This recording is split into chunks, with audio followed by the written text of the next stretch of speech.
Muna ka pa kasi dyan. O, nag-ipot ka na. Kinamang ka na. Yan nga po pala yung sisiw. Sisiw po siya, pero sa mga tao po siya sumasama. Hindi po siya. Yung mga nandito na lang sa bahay, yung ginagawang nanay niya. Kahit sinong tao, nasunod yan.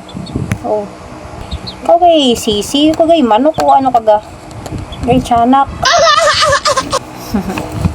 Yan lamang po, at natubo na pala yung sungay ko dun. May pimples ako. Kapupuyat yan. Wow! Ang ginawa ngayong maghapon kundi natulog. Natulog lang at ay syempre para recharge tayo bago pumasok ulit mamaya sa trabaho. Nakaka-relax din naman ng sisiw na hari. O, tinan mo. Kung alam ko anong sinasabi na rin. Nag-ipot pa. Ayan o, ang ipot. Kaya naman ka na. Pagdadakutin mo pa ako ng iyong dumi. Hari huy sadyang napasok na sa loob ng bahay eh.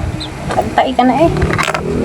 Yan lamang po ang update sa akin. Maraming salamat po lagi sa panonood.